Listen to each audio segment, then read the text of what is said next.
In the spring of 1936, a writer planted roses. I had known this for more than 3 decades and never thought enough about what that meant until a November day a few years ago, when I was under doctor's orders to recuperate at home in San Francisco and was also on a train from London to Cambridge to talk with another writer about a book I'd written. It was November 2nd, and where I'm from, that's celebrated as Dia de los Muertos, the Day of the Dead. Back home, my neighbors had built altars to those who had died in the past year, decorated with candles, food, marigolds, photographs of and letters to those they'd lost. And in the evening, people were going to promenade and fill the streets to pay their respects at the open-air altars and eat pan de muerto, bread of the dead, some of their faces painted to look like skulls adorned with flowers, in that Mexican tradition that finds life in death and death in life. In a lot of Catholic places, it's a day to visit cemeteries, clean family graves, and adorn them with flowers. Like the older versions of Halloween, it's a time when the borders between life and death become porous. But I was on a morning train rolling north from King's Cross in London, gazing out the window as London's density dissipated into lower and lower buildings, spread farther and farther apart. And then the train was rolling through farmland with grazing sheep and cows and wheat fields and clusters of bare trees, beautiful under a wintry white sky. I had an errand or perhaps a quest to carry out.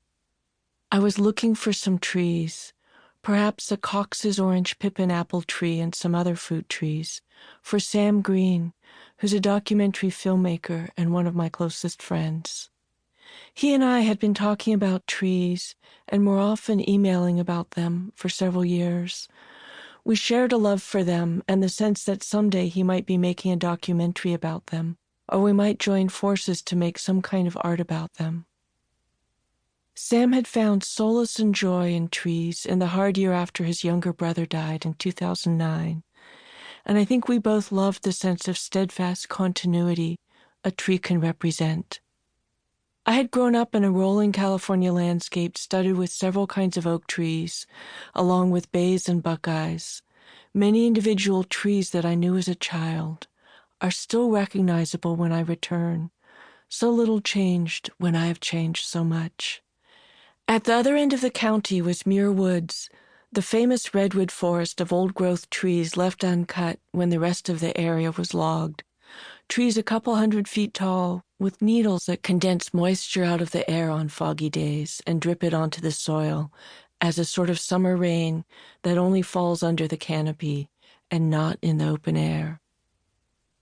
Slices of redwood trees, a dozen or more feet across, with their annual rings used as history charts, were popular in my youth, and the arrival of Columbus in the Americas, or the signing of the Magna Carta, and sometimes the birth and death of Jesus, would be marked on the huge discs in museums and parks. The oldest redwood in Muir Woods is 1,200 years old, so more than half its time on Earth had passed before the first Europeans showed up in what they would name California. A tree planted tomorrow that lived as long would be standing in the 33rd century A.D., and it would be short-lived compared to the bristlecones, a few hundred miles east, which can live 5,000 years. Trees are an invitation to think about time and to travel in it the way they do, by standing still and reaching out and down. If war has an opposite, gardens might sometimes be it, and people have found a particular kind of peace in forests, meadows, parks, and gardens. The surrealist artist Man Ray fled Europe and Nazis in 1940 and spent the next decade in California. During the Second World War, he visited the sequoia groves in the Sierra Nevada and wrote of these trees that are broader than redwoods but not quite as tall. Their silence is more eloquent than the roaring torrents in Niagaras, than the reverberating thunder in the Grand Canyon, than the bursting of bombs, and is without menace. The gossiping leaves of the sequoias, 100 yards above one's head, are too far away to be heard. I recalled a stroll in the Luxembourg Gardens during the first months of the outbreak of war, stopping under an old chestnut tree that had probably survived the French Revolution, a mere pygmy, wishing I could be transformed into a tree until peace came again.